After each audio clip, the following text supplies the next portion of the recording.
Intentemos un par de ideas más que el pasaje nos deja.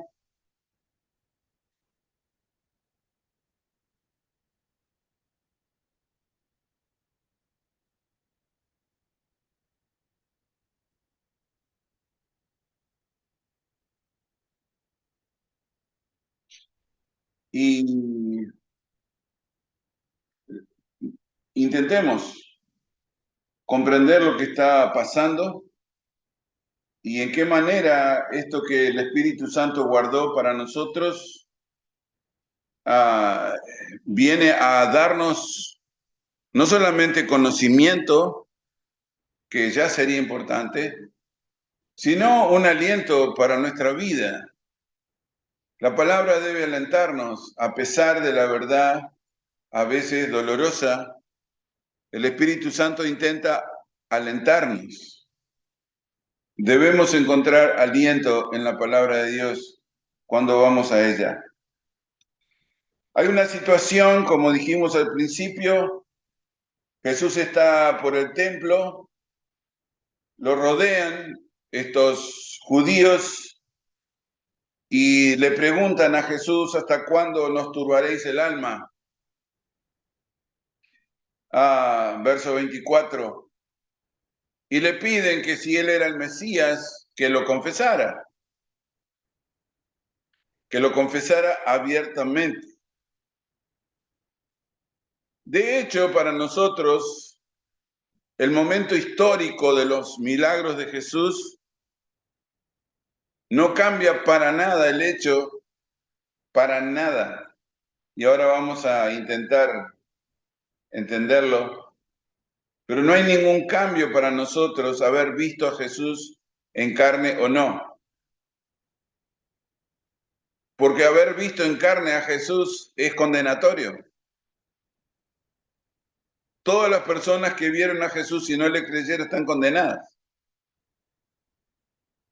Entonces, haber visto físicamente a Jesús no es una ventaja. Como algunos dicen, si yo hubiera visto a Jesús, le hubiera creído sus palabras. Bueno, por lo que vemos en el contexto, ese no era el ambiente general en los días de Jesús. Y entendemos por qué. Versículo 32 en adelante. Venían para apedrearlo y Jesús les respondió, muchas buenas obras os he mostrado de mi Padre, ¿por cuál de ellas me apedreáis? Le respondieron los judíos diciendo, por buena obra no te apedreamos, sino por la blasfemia, porque tú siendo hombre te haces Dios. Jesús le respondió, ¿no está escrito en vuestra ley? Yo dije, dioses sois.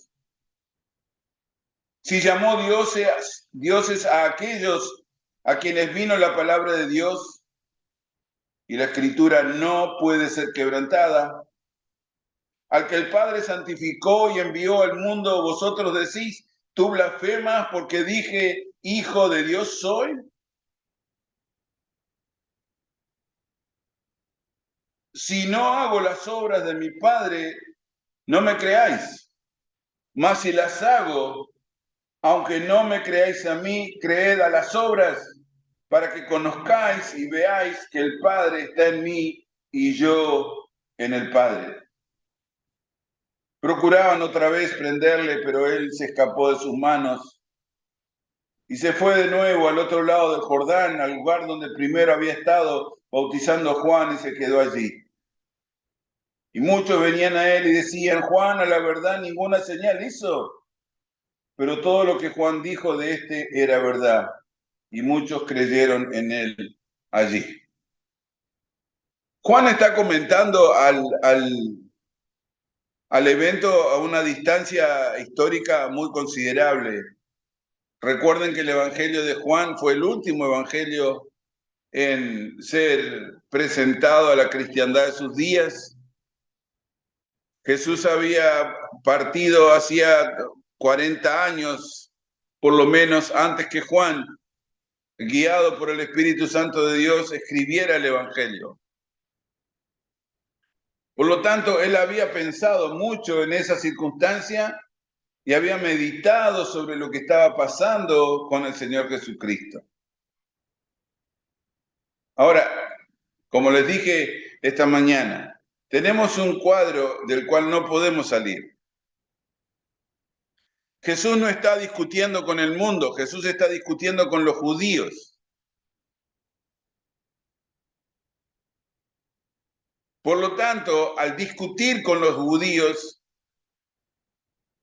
la norma utilizada es la ley. Muchos de nosotros cuando vinimos a Cristo no teníamos idea de la ley. Aprendimos la ley. Pero estos judíos fueron criados en la ley. Como pasa hasta el día de hoy.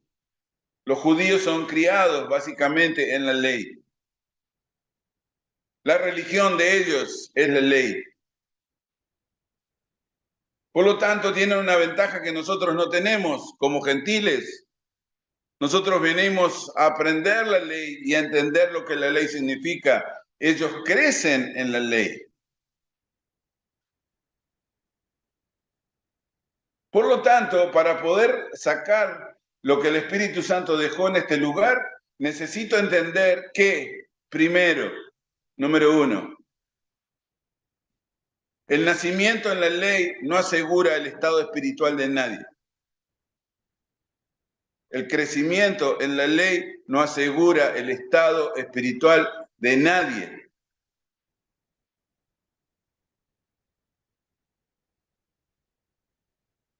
A veces me siento como un judío. Yo crecí en la iglesia. Nunca he estado afuera de la iglesia, ni en mis peores días. Nací, crecí, me moví en la iglesia toda mi vida desde que nací.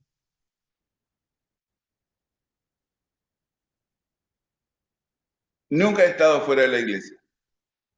Educado en la escuela dominical desde que tengo memoria. Fui un joven en la iglesia, me casé en la iglesia, estudié en la iglesia, prediqué en la iglesia toda mi vida. Supuestamente tendría ventaja contra las personas que llegan adultas al conocimiento de la palabra. Falso. Falso. Porque la religión no produce convicciones, la religión produce costumbres. La religión no produce convicciones, la religión produce costumbres. Por ejemplo, después de años de estar en la iglesia, nosotros nos acostumbramos a determinadas verdades y realmente nunca vamos a considerar si son ciertas o no. Las hemos oído tantas veces que simplemente las asumimos. Crecemos en la iglesia escuchando que Dios perdona los pecados del hombre. Es cierto, Dios perdona los pecados del hombre. Nos acostumbramos a pensar que si Dios es un Dios perdonador, cada vez que yo le pida perdón me va a perdonar. Nos acostumbramos. La religión produce costumbres, no convicciones. De repente, cuando nos despertamos al Evangelio, cuando atendemos la voz del Espíritu Santo en nuestros corazones, resulta ser que las costumbres no cambian personas. Acá tenemos a los judíos, ladrones, mentirosos, hipócritas, víboras, sepulcros blanqueados, platos sucios. Oh, no, un momentito, hermano. Estos son los religiosos. Sí, esos son los religiosos. Pero lean lo que dice Jesús en Mateo capítulo 23 y se van a dar cuenta cuál era el concepto que Jesús tenía de la religión, de las costumbres. Las costumbres no cambian vidas. Las convicciones sí. Y la religión solamente nos da costumbres. Ahora, qué interesante que el Señor Jesucristo cita un salmo, Salmo 82, 6, que algunos piensan que está sacado de contexto, pero es muy interesante llegar y leerlo completo, donde dice, ¿no está escrito en vuestra ley, yo dije, dioses sois?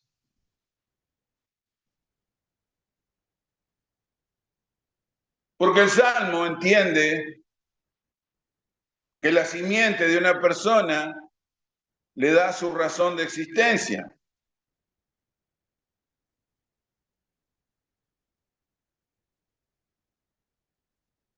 La unión del hombre y la mujer produce un ser humano igual a sus padres. La simiente produce a la misma razón de ella. ¿Qué está intentando decirnos Dios? Número dos, la idea de Jesús. Número dos,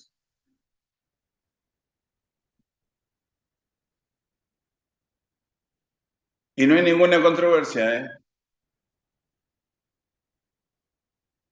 Si somos hijos de Dios, nuestra simiente es en Dios. Por lo tanto, nuestra conducta es una conducta igual a la de Dios, no de un Dios, de la conducta de Dios. Los seres humanos solamente pueden tener seres humanos.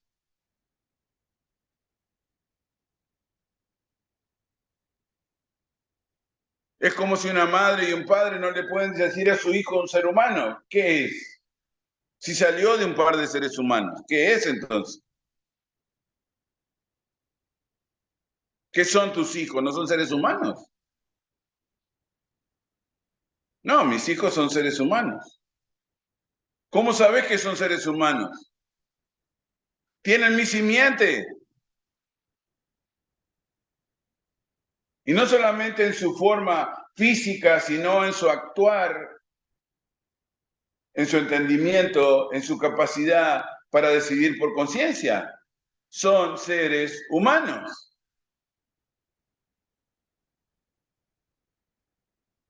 Y Jesús les dice, yo dije que soy hijo de Dios,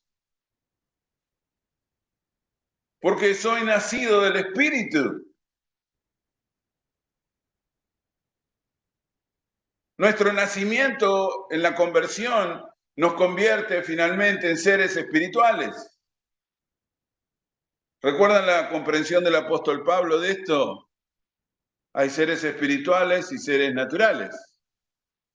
Y el hombre natural no puede percibir las cosas que son del espíritu, porque se han de discernir espiritualmente. ¿Cómo sé que soy un ser espiritual? Bueno, ahí sí tenemos problemas, porque la espiritualidad, al contrario de la religión, la espiritualidad produce convicciones. ¿Qué son las convicciones? Porque se habla mucho de las convicciones. Es uno de los elementos básicos de la fe. Certeza, y el segundo nombrado en Hebreos capítulo 11 es convicción. ¿De qué se tratan las convicciones? Las convicciones son las decisiones que tomamos basadas en una verdad. Las convicciones son las decisiones que tomamos basados en una verdad. No sé, tenemos algunas verdades básicas.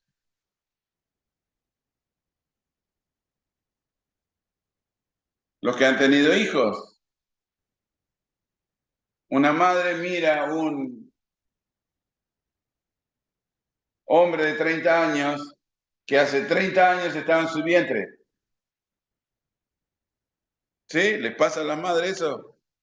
Ahora es un pedazo de tipo, pero hace 20 años era una cosita de nada en el vientre. Oh, creció, habla, tiene mente, sí, pero es mío.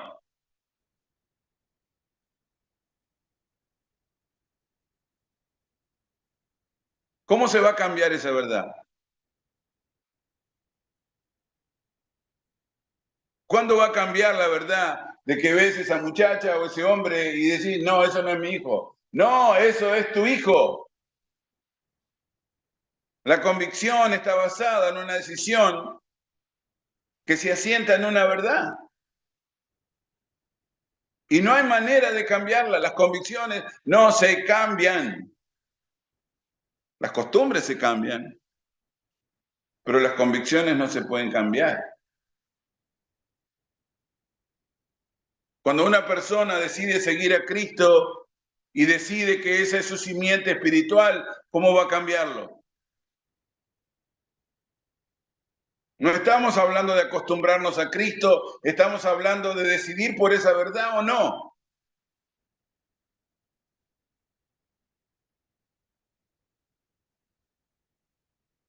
Las convicciones tienen que ver, como dice Eclesiastés, es un libro fascinante, pero en una de las conclusiones de Eclesiastés aparece algo que nos lastima un poco, pero que si atendemos correctamente, quizás nos da la salida de algunos de nuestros problemas. Dios establece como principio básico que las cosas más importantes siempre suspenden las menos importantes. ¿Se acuerdan? Las cosas más importantes siempre suspenden las menos importantes. ¿Qué hace la convicción? Bueno, la convicción hace una selección de lo que es más importante y no lo puede cambiar.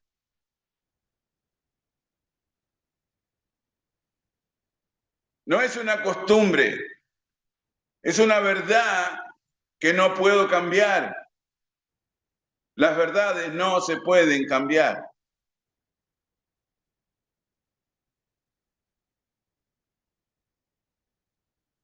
Levantás tus ojos, los cruzás con tus hijos y tu corazón dice, quizás no es el hijo que yo tuve. ¿Qué dice tu convicción? No, no, este es el tipo que yo tuve. Esta es la muchachita que yo tuve. ¿Cómo cambiamos esa verdad?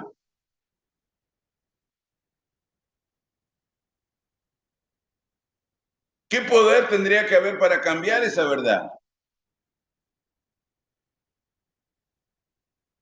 Bueno, esa verdad no la cambia el tiempo, esa verdad no la cambian las situaciones, esa verdad no la cambian las distancias, esa verdad no la cambian las rupturas.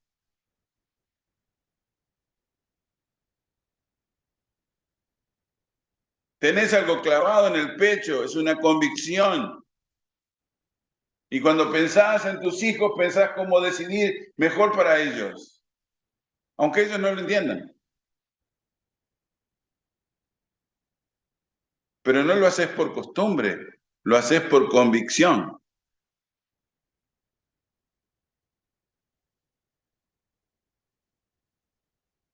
¿Es el Señor Jesucristo una convicción en nuestras vidas? ¿O esa es la religión que hemos practicado? Jesús es una costumbre que pasa por nuestras vidas y que vamos adaptándolo según sean las situaciones. Hoy muy fiel, mañana quizás no tanto, pasado, bueno, estoy un poco alejado, como dicen algunos creyentes, estoy un poco alejado del Señor. Eso es basura. No estás alejado del Señor, no tenés nada de Él. No se puede estar alejado del Señor. Lo peleo hasta la muerte. La Escritura no nos lleva en esa dirección.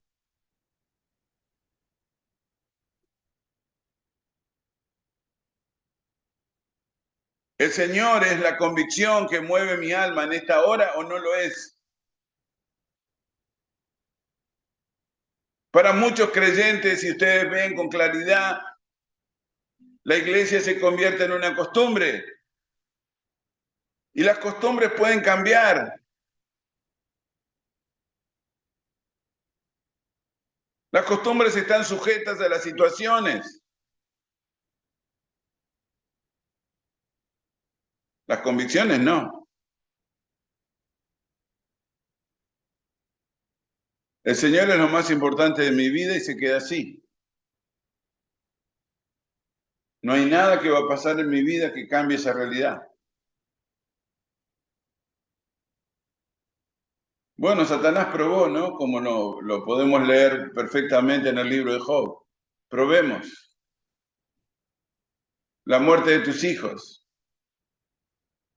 la terminación de tu vida económica, el abandono de tu esposa, la enfermedad terrible que acecha nuestra vida. Y la Escritura dice que en todo eso Job no pecó.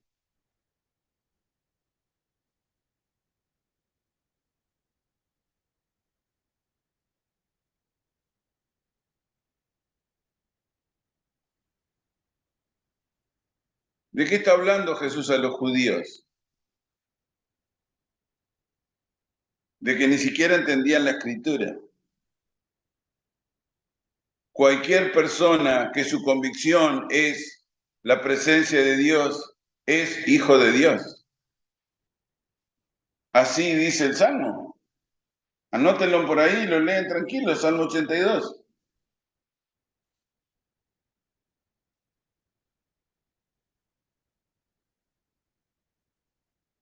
Entonces tiene un razonamiento Jesús. Si llamó dioses a aquellos a quienes vino la palabra de Dios, o sea, personas que tomaron convicción sobre Dios,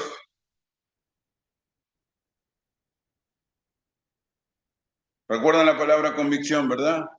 Es una decisión basada en una verdad. Es una decisión basada en una verdad.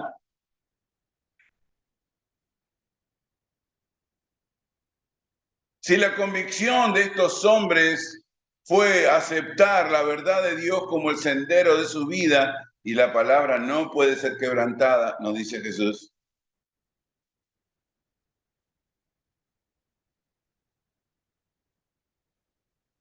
El que acepta la verdad de Dios como la guianza de su vida, Dios se vuelve su convicción.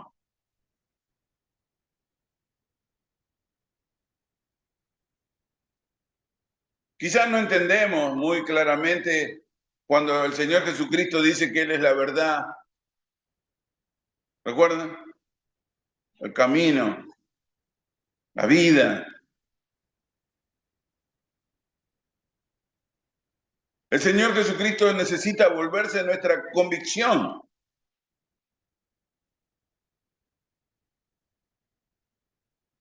Lo que Él dice no es un acostumbramiento religioso.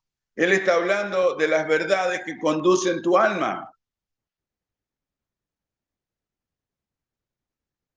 Creo que Jesucristo odia las costumbres.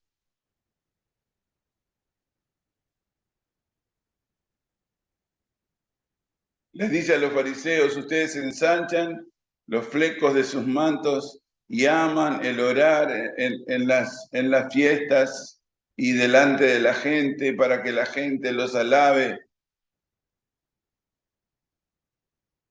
Se habían acostumbrado a que la gente los considerara santos, acostumbrados porque la realidad era otra. Eran hipócritas, mentirosos. ladrones, platos sucios,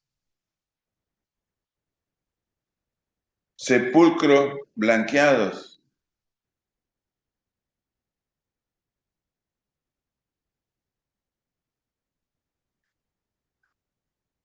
Tercero,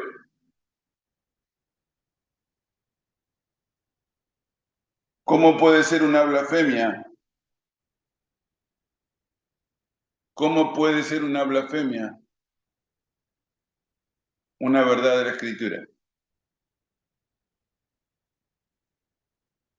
Tratando de entender todo esto durante el tiempo que se ocupa la mente en entender cosas,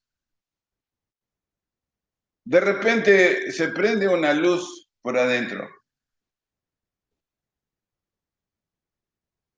Porque el Señor usa un argumento basado en una convicción. Primero, la palabra de Dios es la verdad. O sea, necesito decirlo para mi corazón adentro. La palabra de Dios contiene la verdad. Porque hay miles de personas torciendo en estos momentos la palabra de Dios. Torciéndola de manera demoníaca. Han torcido la palabra de Dios para su propia perdición. No pueden distinguirlo, vamos a decir hasta el cansancio. Ojalá pueden grabarlo en su mente.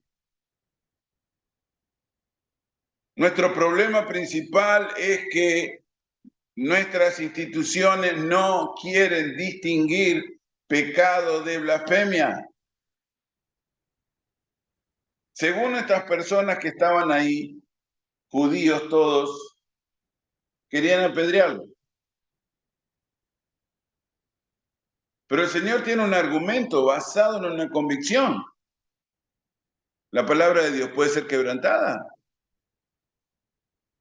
No, la palabra de Dios no puede ser quebrantada. Yo sé que han salido por todos lados intérpretes. Y la Escritura dice que la gente se amontona alrededor de maestros falsos. Sí, porque el maestro falso básicamente se apropia de un mensaje que gobierna como quiere y lo entrega como quiere a quien quiere.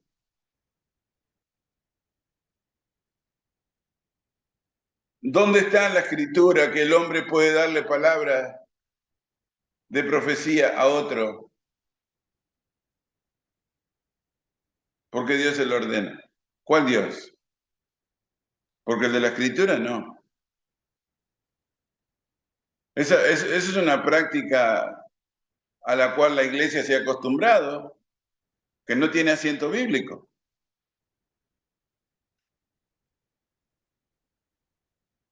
Y se lo discuto a cualquier charlatán de esto que hacen de profetas. Más bien tendría que agarrarlo del pescuezo y darlo contra el suelo. Porque han quebrantado la palabra de Dios. Dios no está jugando a adivinar nuestro futuro, hermanos. Yo sé que le gusta a la gente decir profecía, pero eso no es profecía. Eso es adivinación.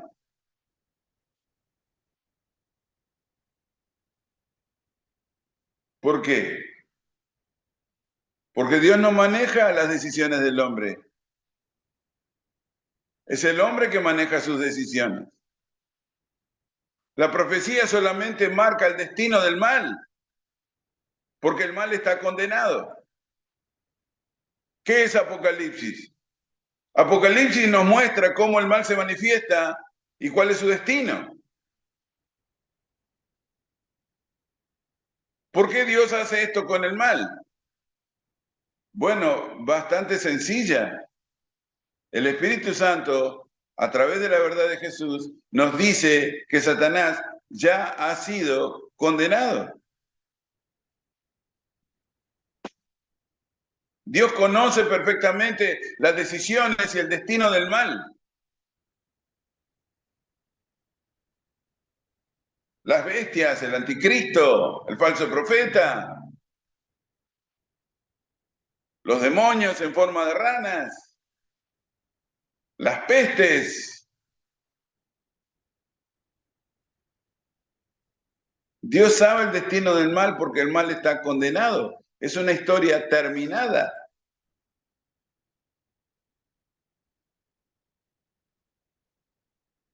Pero mi vida no es una historia terminada, tu vida no es una historia terminada. Mañana tenés que salir a decidir nuevas cosas para tu vida.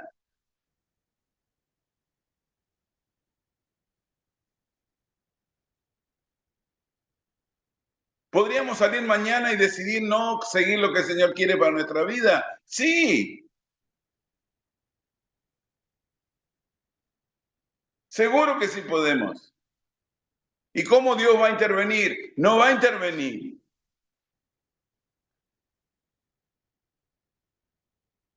Dios no va a intervenir. El ofrecimiento de su gracia no tiene nada que ver con la responsabilidad que vos tenés con la gracia. Yo tengo una responsabilidad con la gracia y si no la cumplo me voy a perder. El hombre no es el diablo. El hombre tiene posibilidades en la gracia.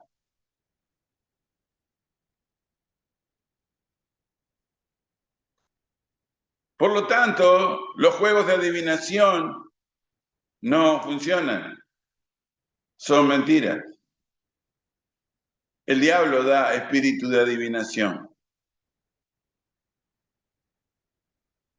Satanás juega adivinando el futuro de las personas. Juega,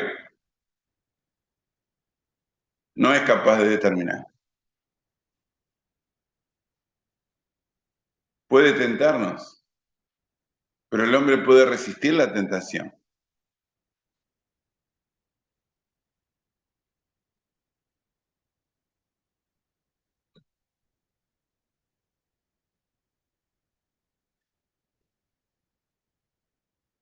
Al que el Padre santificó y envió al mundo, vosotros decís tú blasfemas, porque dije, hijo de Dios soy. ¿Qué razonamiento estás usando? 4. El razonamiento del hombre. El razonamiento del hombre determina la importancia de una verdad. El razonamiento del hombre. Tu razonamiento determina la posibilidad que tiene una verdad.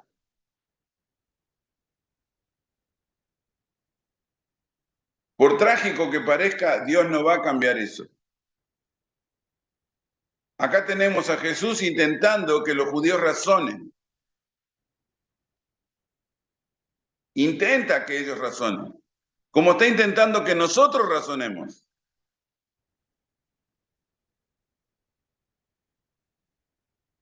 Dentro de las cosas más importantes e impresionantes para mí de Jesús es que Él intenta que yo razone.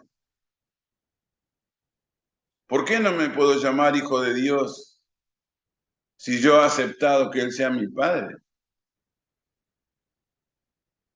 ¿Por qué no puedes llamarte hijo de Dios? Yo soy hijo de Dios. Cada uno de nosotros podemos ser hijos de Dios.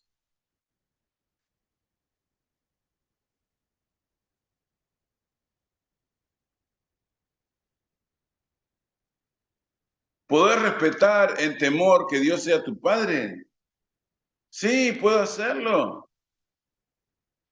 Sí, puedo hacerlo. Sí, puedo hacerlo. Es una decisión de mi alma. Yo puedo decidir vivir como un hijo de Dios.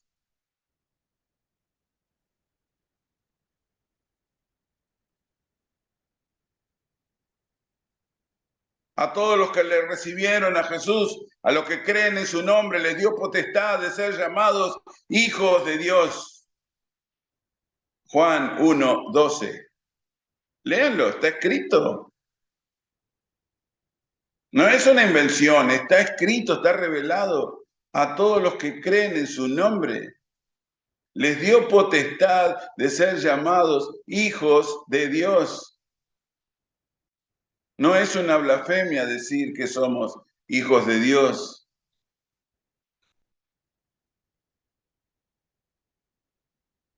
Es la única manera de que podamos salvar nuestras almas.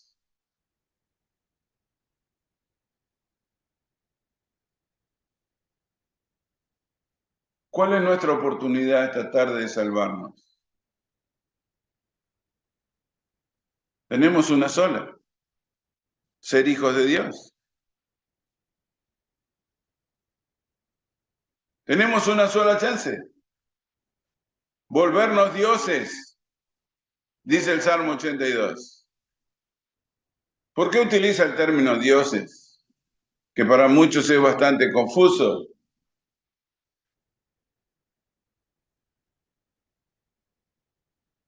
¿Por qué el Espíritu Santo reveló que somos dioses?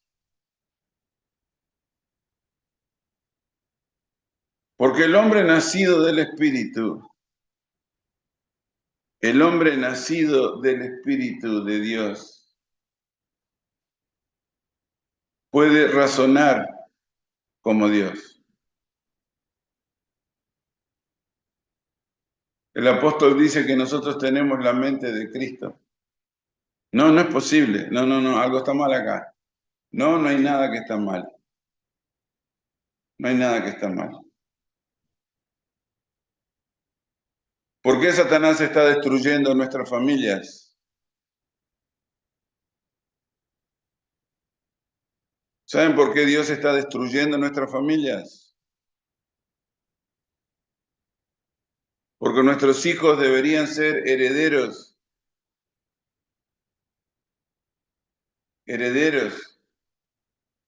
de nuestras convicciones. Nuestros hijos deberían representar espiritualmente lo que nosotros somos.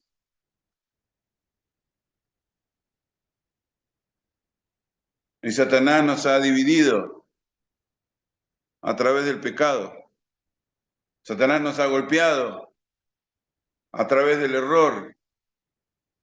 Satanás nos ha golpeado a través de la rebeldía, de hijos que no aceptan la dirección de sus padres.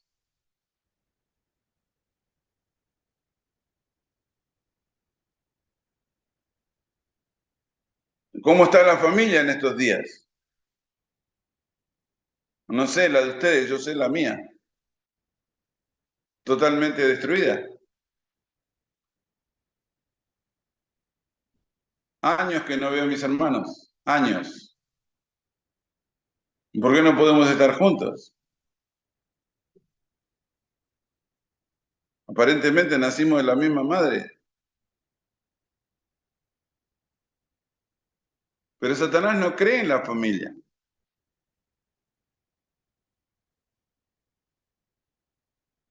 Por lo tanto, ha convencido que somos capaces de hacer las cosas como queremos.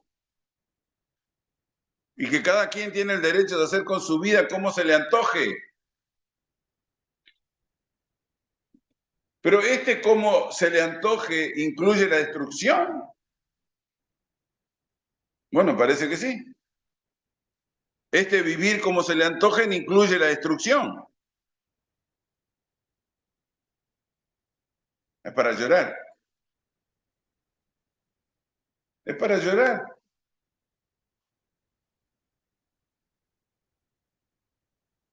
Porque el Salmo insiste en que somos dioses. Porque es verdad. Nosotros podemos hacer, a partir de la potencia de nuestro espíritu, cosas más allá de nuestra carne, como sostener nuestras convicciones sobre Cristo.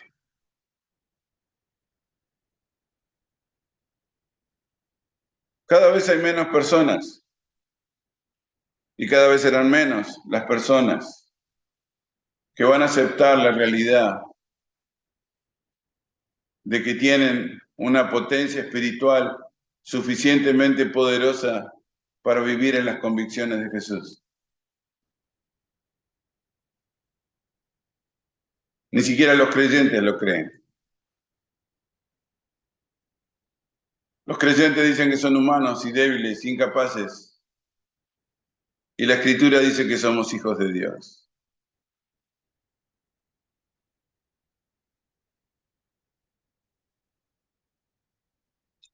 Nos ha ganado la incompetencia, hermanos.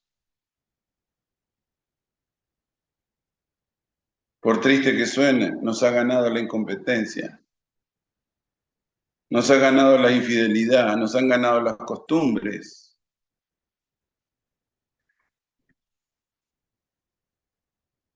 Nos ha ganado la religión.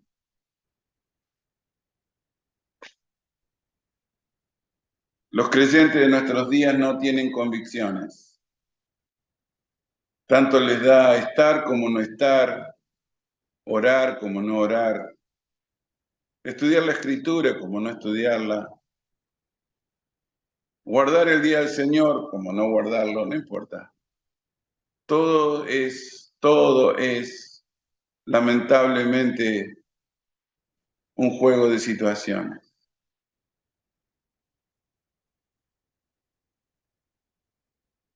Hermanos, nuestra fe no está basada en costumbres, nuestra fe está basada en el ejercicio de nuestras convicciones. Somos hijos de Dios. Debemos honrar eso. Si estamos pensando salvar nuestras almas, debemos honrar la idea de que somos hijos de Dios. Entiendo que las cosas no están saliendo como pensamos, pero ¿saben qué? Según el Señor Jesucristo se van a poder peores cada día. Se multiplica la maldad, lo que quiere decir que el amor se enfriará. No es un pronóstico, es una profecía.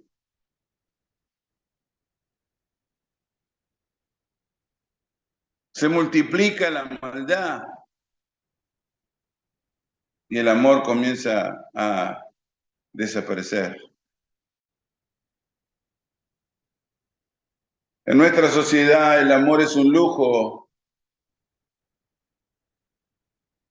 que muy pocas personas poseen.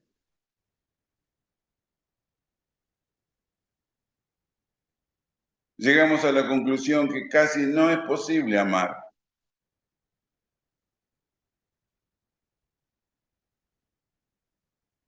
Todo es circunstancial.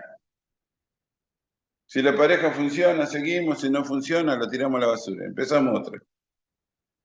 Tuvimos hijos, bueno, los hijos que se arreglen como puedan.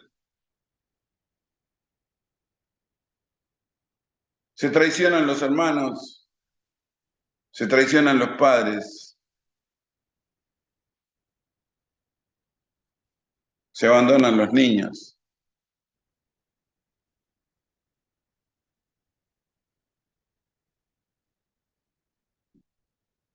Parece un mundo distópico,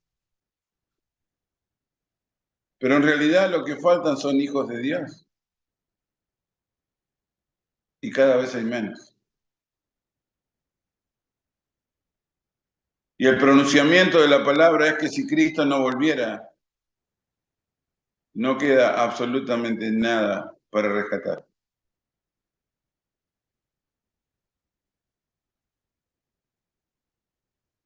Es tiempo de pensar, es tiempo de meditar si nuestra vida corresponde a lo que Dios espera de nosotros o simplemente nos hemos acostumbrado a escuchar la palabra. Nos hemos acostumbrado a estar en la iglesia, nos hemos acostumbrado a guardar determinados horarios, nos hemos acostumbrado. Dios está hablando de convicciones. de decisiones que están amparadas en la verdad. Jesús les dice, yo soy hijo de Dios y eso no tiene manera de cambiarse. ¿Por qué no podríamos decir nosotros lo mismo? Soy hijo de Dios y eso no hay ninguna manera de cambiarlo.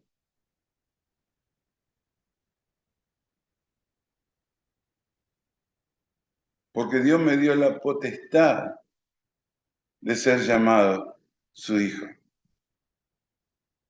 Posiblemente van a tener que apedrearnos, posiblemente que sí. El pronóstico de la palabra es que algunos van a tener que enfrentar la muerte.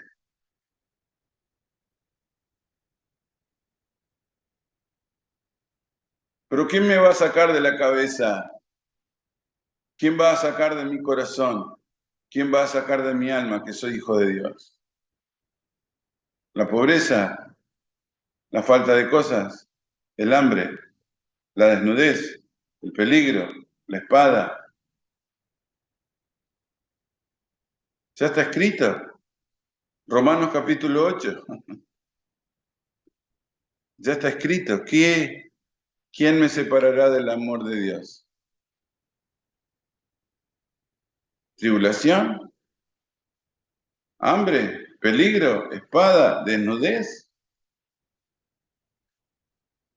Por su causa somos muertos todos los días. Nuestras convicciones van a ser manejadas por nuestras circunstancias. Bueno, eso quiere Satanás. Pero Dios dice que lo que yo he decidido en mi fe, nadie lo puede tocar. Nadie nos sacará de las manos de Cristo.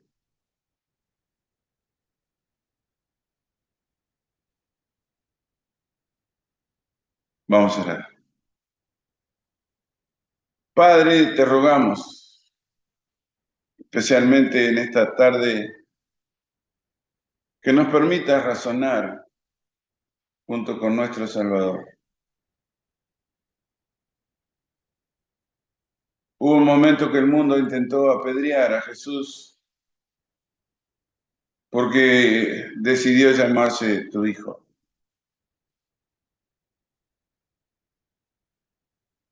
Quizás nosotros deberíamos razonar más profundamente esa realidad, porque nuestra única chance de salvación es que seamos tus hijos.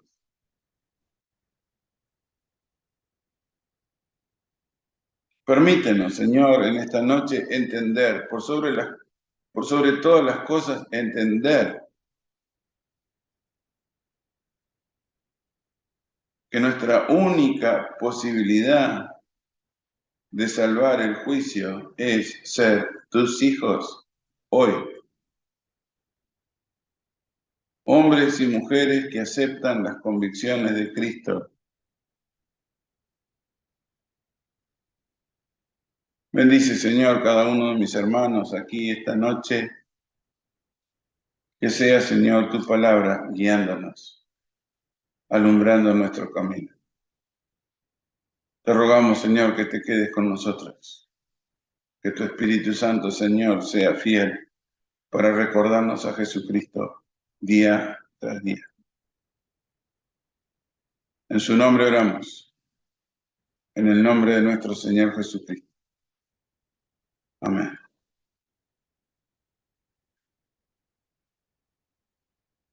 Dios les bendiga, hermanos.